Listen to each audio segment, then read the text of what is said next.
to a jam-packed episode featuring my friend Diane Mayor. She's a dynamic business CFO who bid farewell to the world of corporate, sounds like Nora, and is now helping entrepreneurs navigate the complexities of business and finance with a touch of flair. She spent 15 illustrious years as a CFO for multiple multi-eight-figure businesses across Europe, the Middle East, Africa, and the Asia Pacific. In this episode, we'll unravel the unique journey of Diane Mayor, exploring how she leverages Hello Audio in 15 different ways in her business. We dive especially deep into how she views the relationship between her public podcast and her many private podcasts. And I'm telling you, it's pretty genius. Enjoy this one. Welcome, everybody. We are back with another case study episode, and we have on today Diane Mayor. I'm so excited that she's here because you guys, she's a power user, absolutely. And I just found out that she has used audio 15 different ways in her business. So we'll definitely dive into some of the unique ways in a hot second. But Diane, I am so glad that you're here. I'm so excited to come and chat audio with you, as audio is my thing, business, but make it audio. It's always been my motto since you launched. So happy to dive in and tell you all the things. Super cool. We both have to bring the energy of Nora as well, because I'm flying solo this episode. Nora is not able to come with us today. We'll channel her as well. She asked really good questions. I'm going to work from that Nora energy. So cool. I'm excited to learn a little bit about your first thoughts about private podcasting. I know we've known each other for a hot second, so you knew me as I was launching Hello Audio. What did you think of when you're like, private podcasting? Why did you find this such an intriguing use case in your business? I'm a podcaster, so I have a public podcast. So audio was a natural fit for me. The reason I launched my public podcast was that I couldn't push publish on a blog. Like I could just never do it. But the second I turned a microphone on, I could talk. And I was happy to hit publish on that. You know, once you get over those initial things of like, I sound so weird.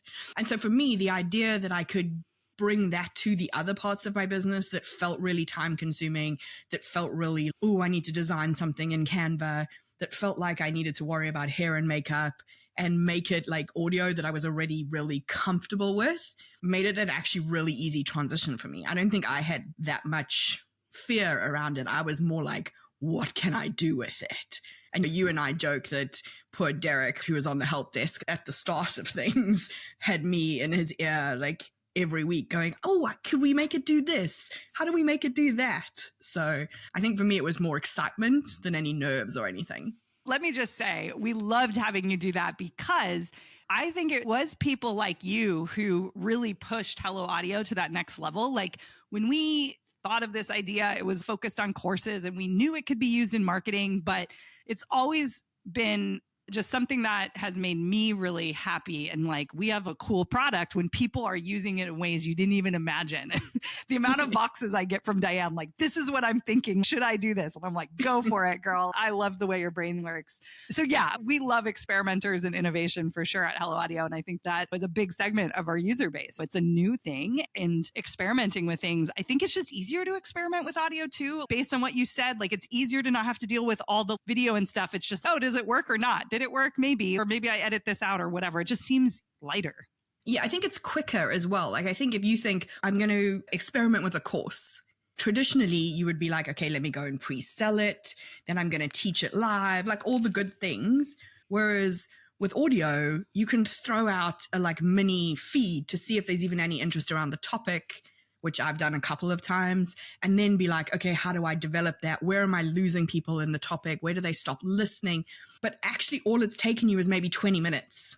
You haven't had to buy a new platform. You haven't had to think about whether you need a Facebook group or any of that. Your minimal viable product is so much quicker and so much easier. And then it's also not a hard thing to ask people to listen to. It's easy for me to say to a friend, hey, I've got this course idea. Here's a 20-minute podcast, listen in 2x, it's 10 minutes. Can you have a listen for me? And people will do that. So audio for experimentation is 100% the way forward.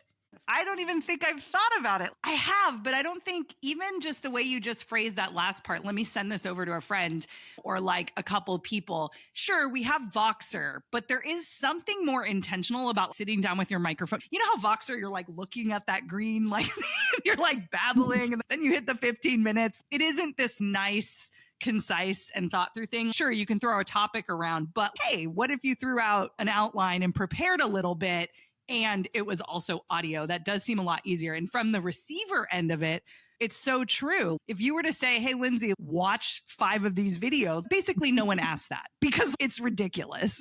But even, hey, check out this PDF, I would look at it, but would I like deeply read it and mark it up like I was teaching again? No, it's just too much energy and effort. But headphones on, take a walk, listen to a good friend of mine that I love. That seems easy and fun, and I can be helpful around that. I think we think about audio a lot from the perspective of how can this help us sell? But for me, I'm always like, I want you to sell, but I also want you to have the best business backing that up. And so for me, it is very much a tool that allows me to do what I want to do as quickly and as easily as possible. I have tested so many things that I would never have tested if I had to think about hair and makeup and video. It never. Whereas it's really easy for me to just, let's just throw it out there and see what happens. You've teased that you've used it in like 15 different ways. Can you give us like a rundown of those 15 ways? And then maybe we'll dive into a couple of them that we haven't really talked about before. Sure. Okay. I had to make notes because I've used it in so many different ways. And I was pretty sure Lindsay was going to ask me, and I like to be an A+ student. So I've done an audio summit, which you've had Wendy Breakstone on. So I used her format with some tweaks. I've done a 30-day series on my public podcast that expired every day and saved it into private podcasts. And so if you wanted to catch up or you wanted to keep it, you had to opt in, but it's also there for me to use next year. I've done paid courses. I use it for all of my replays for my clients. Nobody gets a Zoom replay. They get a private podcast feed. I have used it for my own kind of personal development. So recording a discovery call and then reflecting back on like, how did I do in that call? I use it for recordings where somebody else gives me a recording or something like that. I've used it to rehearse for speaking engagements. I have used it as opt-ins. So I repurposed a question I ask about boundaries on my public podcast, and I created a private podcast of it to create an opt-in. I have sent quiz-specific content. So you've done a quiz, you've got answers, and then I've had the feed set up to give quiz-specific content. I use it for toolkit walkthroughs. So I'm a big spreadsheet kind of person. So if I've given you a spreadsheet, the walkthroughs in audio so that you can work in the spreadsheet and listen to me. I've done masterclasses, webinars, so pre-COVID, video sales letters, but audio sales letters. I have done, one of my favorites is to leave voice notes for email. Nothing gets an email subscriber clicking faster than I left you a message. I've also used it for client love notes. So you know how you keep like a love file of nice things people have said to you on Facebook or whatever? But when you do a lot of work in Voxer, often those things happen through Voxer. Somebody says something to you. So I have a client love file, but that's audio, so that you have it for testimonials or like when you need a little pick-me-up. And then I love it for a surprise and delight. So I have done custom feeds of my public podcast episodes for clients, or have thrown a custom episode in for subscribers into a feed. From that theme, like a ton of unique ideas. Absolutely. One of the themes I'm seeing is the relationship between your public podcast and private podcast. And it's not typical like, oh, subscribe for more episodes or whatever, which is like what you hear a lot of in the public podcast space. So maybe we should dive in a little bit into that. What do you think? Sure. I've used it in a few ways with my public podcast. Yeah, let's go into them and maybe we can get some nuances out of that. So the most recent one was the planning one. The planning series was for the whole month of October. It was like a pre-planning preparation series. So planning is one of my superpowers. And so each day was a question, and it was on my public podcast for 24 hours. So as the next one published, the other one expired. And so they were encouraged, hey, if you want to keep it, if you want to get it, you have to go and get it that way. Go log in here, go grab this opt-in. But it works really well, I think, from a public podcast because there are already people listening to podcasts. Nobody listening to a podcast is excited to download an ebook. But it's also like you're asking somebody to go, oh, I love audio. Yes, I can't wait to read an ebook. It just doesn't connect for them. And then on the other side, I was sending an email every day as well as repurposing that onto social. But then also going, hey, if you want to keep this, the only way to keep this so that you can refer to it over and over again is to go and grab the opt-in from all of those angles. But it started with public podcast to private podcast, and then everything was driving to the private podcast opt-in to get people on the email list. Oh, okay. Yeah, that makes sense. So we have this like pushing to an opt-in, and the opt-in is within the same medium that the person already loves. What I think is interesting too is like that person is getting your episode live. They know when your episodes drop. You've probably been seeding it the whole public podcast. You're talking about your regular listener, right? Not the person who just casually is trying to hear a guest or searching a topic or whatever. It's like your person. So I find that really interesting. So if I was listening to this podcast and was in it while it was happening, day one happens and day two is gone, but maybe I missed that day. Was that on purpose? And the fact that like people were probably more likely to opt in to get the stuff they missed? I didn't want it to live forever on the public podcast because A, the goal was to get them listening every single day. And then B, to get them to move to the email list from there. So I wanted it to expire. And so like on day 20, when you're saying, hey, this is day 20, we've done 19 other questions. Here's where you can go to get that, catch up on the rest of them. Or here's how you can keep all of them and listen all at once or whatever. This is like free content for you that's not gated over here, but you've only got it for 24 hours. However, people who are on my list, I'm going to make it way more convenient for you. And that podcast itself, so the planning podcast, expires at the end of the year. So it's there to support them through their planning process, and then it goes away. But now I have a 30-day challenge style asset that can exist and come back up next October. I was just going to say, can I sign up for this right now? I might do a deal for the people listening too. So yeah, so that's in existence. But if you think about that, if I had only done that through email or only done that through social, what is the chance that you have saved that somewhere in a Google file in some kind of format that you can use again that doesn't require you to now repost a whole bunch of new graphics? I'm already having PTSD from like a couple years ago, like running Facebook challenges. Yeah. Oof. Yeah. Whereas I know exactly where it is. It's in a feed in my Hello Audio thing. I just have to go and look at it. It's date based. So I could literally just copy all the episodes and give them new dates and it would push out. And I could even send the first one to people who had subscribed before to get them back into listening to it. So it becomes this much more flexible asset, but I'm not using it to the exclusion of all my other traffic. So my podcast got exposure to it, LinkedIn got exposure to it, Instagram got exposure to it, and my email list got exposure to it. And more power to them if they wanted to save 30 days of emails from me so they didn't have to opt into the podcast. No one's doing that. No one's doing that. Or doing it well and actually doing something with it. They might be on an auto filter or something. And what was great about it as well, if you think about that versus, oh yes, you could have done a planning ebook. What was great for me was I didn't have to create 30 days before I started. So I had a plan. I knew where I was going with it.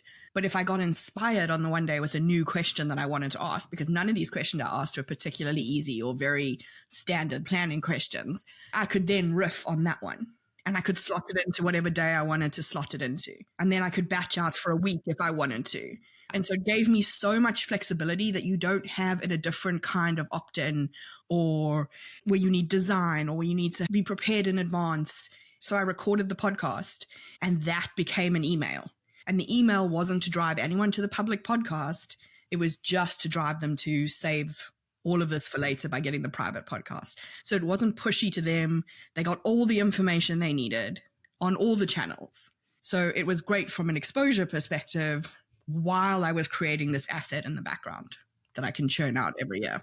Yeah. So obviously I'm tens of people ahead of what's been released from Launch Your Private Podcast, but there's this theme of it's actually so much easier to riff and get natural with audio, and it's flexible. Like I heard flexible, and 100% with those challenges. Like I'm not a planner, which is why I need your planning tool, but I'm not good at that. And so any challenges I've run, I'm typically flying by the seat of my pants, and then hopefully I can reuse it next time. And yes, we've done challenges that are audio based going on that theme, but we actually haven't done anything that's been 30 days, like a new thing comes out, but it feels so much lighter to say like, okay, these are my topics. I'm just going to grab a mic versus feeling like every post has to be scheduled. That whole vibe of preparation and doing off the cuff. For some people, they're really good on Facebook and posting just off the cuff stuff, you know, on Instagram or whatever, and they're really consistent. But for those of us who are not, audio is a lot from an execution standpoint, I would say, and it allows you to riff in a way that feels lighter. Now, it can't be for everyone, but I do think that it's common for that to feel a lot heavier than grabbing a mic and talking with somebody. And that's what we love about audio. It's also lighter in the back end. Audio is so much more forgiving than video. You can edit out snuffles and sneezes and miss words and come back and re-say it. Whereas video, you need to say the whole sentence. You can't be having like jump clips like all over every single sentence. Otherwise, everyone's like it's not a great look. But with audio, I can record the same sentence 17 different ways until I'm happy with it without touching my mic, without making a note, without having to do anything. And then the AI that exists to improve your audio is just far outpacing video, because obviously video is so much more complicated. So I think there's that element of it's so much easier to A, riff, but B, take the riff and turn it into an asset. So true. And what's funny is it's still the admin side, the creator's responsibility. So you created this asset, you talked about that, and you're like, okay, I can change the dates, I can duplicate the feed, I can swap out intro episodes or something like that, and I can keep reusing this. What does that look like in a learning management system?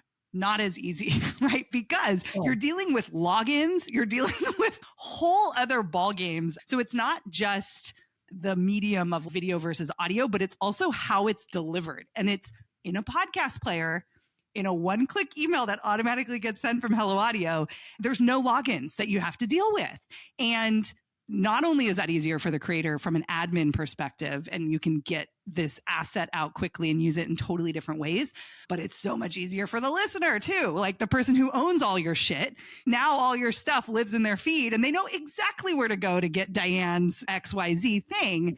And I think that's the thing where it's like, oh yeah, we always harp on audio versus video, but it's that also. They get to choose. I don't know about you, but I have some pet peeve learning management systems. I won't name them. And so when I see somebody's course is located on one of these, I'm automatically like, oh. Whereas with a podcast, if they're an Apple person, they can listen on podcast. If they're a Spotify person, they can listen on Spotify. If they're whatever other random app and they just want the RSS feed, they can get that. So it's so much more geared to where do you want to consume it? How does it feel for you? It's super convenient. And if you want to, you can send them a link and they can watch it on their computer and they can watch the little thing move along as they play it if that's their jam. So I think it's so flexible for you. It's so flexible for them. That like everybody benefits. I've never heard anyone be really irritated that something was delivered by podcast, but Lindsay regularly gets voxes from me when I land in a course and something doesn't have a private podcast. Or a summit. The rage. Yeah. You know what's interesting too? I don't know if this is a benefit you thought about too when it comes to pulling out this challenge or choosing to host on your public podcast, but like pulling out the challenge. It keeps your public podcast really clean too. People know what to expect and it's cool. You can do this one-off special thing, which rewards people that listen regularly, but then you can remove it when it's not timely anymore and it's not clogging up that public podcast. We get a lot of questions of, should I put this on a public podcast? Like, why wouldn't I? I want everyone to listen. And I think there are benefits to both. There are reasons to have both. But I feel like that idea of having a clean public podcast that you can pull from an archive and put in a private podcast is really powerful. It's really hard if you think about that 30-day challenge. I don't want to have to come up with 30 hooks for a 2-minute episode every single day that looks like a normal episode of my feed that someone might happen upon. I want them to know this is day 30. You're not going to open up a podcast tool and go, oh, day 30, I wonder what that's about. I'm curious. Yeah, totally. I'm so curious. So I kept my regular episodes, which were also a slightly deeper dives into different aspects of planning. So it was all that whole month. It still drove them to, yeah. It still drove them. And so what happened on a Thursday is they got the chunky episode and they got the mini episode. Oh, so if they were just a regular Thursday downloader, they would still have got both options and then gone, oh, wait, hang on, I've missed 10 days or whatever. Ah, that's really smart. Okay. So what if someone listening is like, I don't have a public podcast, something from what we've shared, what would be maybe some takeaways for them without having a public podcast? Yeah, I think is to look at like everything that you've done and ask yourself if you can add an audio component. So one of the things that drives me slightly bonkers in the online world is somewhere along the line, people have decided that visual learners need video, and that's okay if that's a talking head. I am a visual learner. I find a talking head more distracting than anything else on the planet. Like visual learners need pictures and diagrams and how things are fitting together and changing screens. So even if you think, okay, I'm helping my visual learners by having a video, add the podcast in, because that will create raving fans. Podcast people are raving fans. If you talk to us, we will follow you. If you don't, we will tell all of our friends that your course doesn't have a podcast feed. All of them. We'll probably nag you. Like, I did an MBA at the beginning of this year, and I got the business school to send me every single video and created a podcast feed for everyone on the course. Oh, that's nice. And that's like hundreds of hours of lectures. So I think it's thinking of it that way if you're in the course space. But if you're earlier in the client journey, is thinking about, okay, I have an ebook. How about you just create an audiobook? I've got this toolkit. How about you do the walkthrough as a podcast, because then they're not clicking between a video.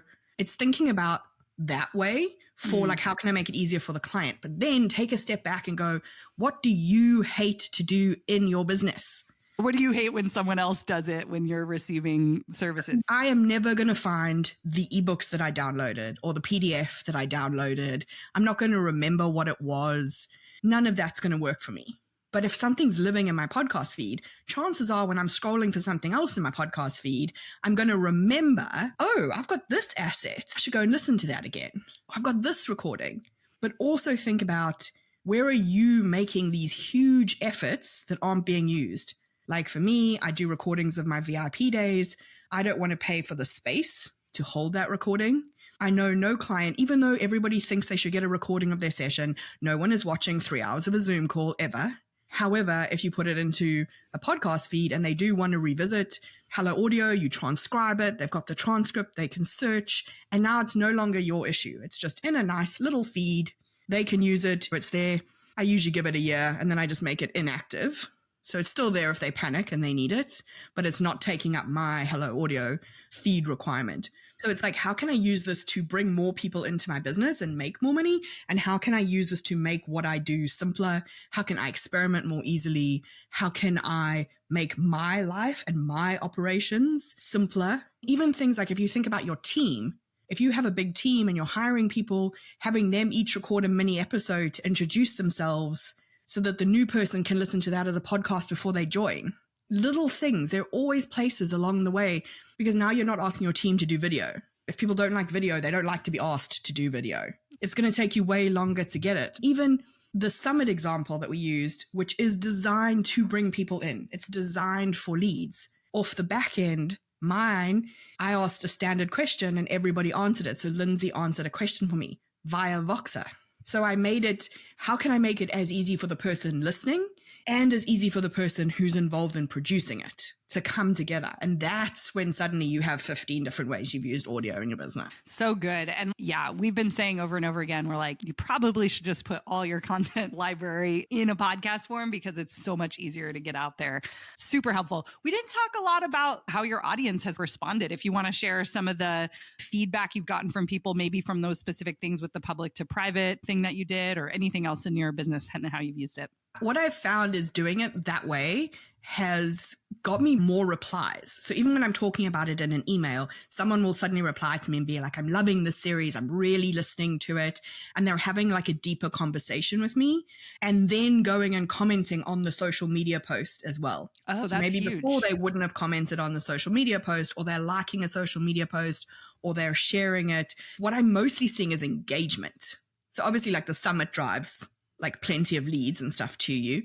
But also, one thing I will say about the summit is I very much chose my speakers for their expertise. I couldn't tell you the size of anyone's list, their social media following. I asked people to share, but I don't think I was particularly difficult about it. I thought I was pretty relaxed. But I could be, because it had been such a light lift for me to bring it together.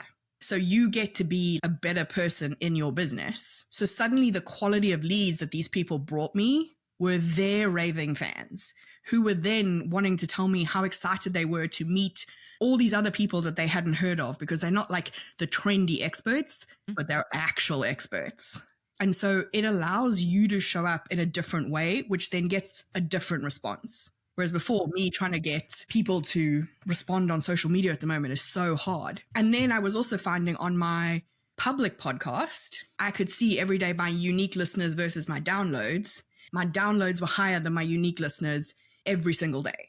So people weren't just downloading the one day of the experimental 30-day challenge, they were spotting another episode on my feed. And that's also why the expiring's really good. The thing they're looking for plus your most recent episode. Yeah, I didn't even think Whereas about if you that. have 30 days, all they see is day 1 to 30, right? So if you expire it, that feed collapses. So I would say engagement-wise, that's the biggest driver that I've seen, is people actually being really interested in having a conversation. That's good because they actually listen to it, right? I think that's part of it. And there is something magical about audio too. I think it makes you feel like they know the person. So I'm not surprised that someone's like reaching out and saying, oh, I really love this because Diane seems cool. We've been hanging out a couple hours every week kind of thing. And I didn't have to do a planning workshop at a time of year when everyone is doing planning workshops. When everyone's busy too. Yeah. And so I still got to showcase, like, my planning chops are like serious. I have a really long career in doing it. So I got to showcase that in a really unoverwhelming way for people, like 2 minutes a day. It was one question, but I wasn't competing with all the other planning workshops in the same format. That was asking a lot. 4 hours or like 5-day planning challenge or whatever. Even just a 2-hour planning workshop. Most people don't like planning. So they don't want to go to a 2-hour workshop. But they're like, okay, I'll listen to your question for 2 minutes, even just to show you. Fine, I have to torture myself. Yeah. Right. Awesome. So I know your brain is already like imagining the next thing. We've been asking a couple of our guests, what is the thing you're working on that you're playing with audio that you haven't created or released yet? Or something you've been sitting on that you're like, what would happen if? Yeah, there's a lot of me that is wondering if there's an audiobook that was never a book. I've discovered that, like, my superpower is really synthesizing all the different things and bringing it together and going, this is what the situation needs. I love to have ideas, but in order to do that, I need to know all the different parts of the business pretty well. So I'm an accountant. I have an MBA in organizational happiness. I have the marketing and sales piece from having been in my own business for coming up 5, 6, 7 years. And then all the operational chops that also come from my corporate career. And then this ability to synthesize, because I have the kind of skills of like critical thinking and systems thinking and innovation and like, how do we do an idea and how do we think about risk and all of these things. But the idea of, like, when someone says to me, oh, I'm sitting down to write a book, I'm like, oh, I just think of every blog I didn't hit publish on. And so part of me is like, what if the planning series was one challenge, but what if there was a 30-day culture series? What if there was a 30-day critical thinking series that then became the book? Whether that stays as audio or it then becomes something written, I'm probably more of like a workbooky kind of person. So for me, I'm like, what can I explore as in-depth topics going into 2024? Yeah. And then in my business, before I've been like, how do we make it audio? Everything I'm thinking about is how do we make it asynchronous? If I want to do a group thing, how does that become asynchronous? If I want to do another summit, how do I make sure it stays asynchronous? Because my summit was asynchronous for everybody who was listening, but also asynchronous for everyone who took part. And I've played around with an asynchronous podcast. Again, simplifying, making it easier for people, easier for you to run your business. Yeah. And just testing and being like, do people care about culture? Do people want to know how to innovate? Do people care about critical thinking? I wish they would. People even know what that means. Fair enough. Okay. The surprise question at the very end of every show. If you had a podcast, a private podcast of your life ramblings, what would it be called? Funnily enough, I said to someone today, if I did a TED Talk, it would be called This Should Have Been a Podcast. I thought it was funny enough. I was like, that's actually pretty good. So your book, that's not going to be a book. We now just titled it. Oh, I love it. Yeah, this should have been a podcast. This should have been a podcast. Funny enough. I feel like I say that to everyone. I go to a meeting and I'm like, this should have been a podcast. I like watch a masterclass. I'm like, should have been a podcast. That's our mug. We actually have a merch store that I haven't launched officially, but some secret merch that we've had out in some of our challenges. I survived a course that should have been a private podcast. There you go. It should have been a private podcast. I was going to say, you're going to come after me for trademark infringement. Oh, no. I think Derek actually had this should have been a private podcast. He like says that very often. Okay. Thank you for stopping by. This has been a treat, as I knew it would be. I have had so much fun. I love to nerd out on audio. If anyone wants to ask me about any of the things, obviously, like, totally happy to nerd even further. Yay. Yes, Diane is a nerd. She's well connected, very friendly, and nerdy. So if those are your vibes, go follow her on all her things. Thank you very much. It's so complimentary. I'm a nerd too. So self-proclaimed. Like attracts like, right? Yes, exactly. 100%. All right. Take care, friend. Thanks for stopping by. Thanks for having me. And there you have it, audio heads. Another episode of Launch Your Private Podcast is in the books. I hope you're leaving today feeling even more ready to amplify your voice and connect with your audience in meaningful ways. The adventure continues in our next episode with even more insights, strategies, and inspiration to help you along your own private podcasting journey. Of course, make sure to check out helloaudio.fm to start your own private podcast. And remember, you've got amazing content that needs to be heard. So let's turn the volume up. Until next time.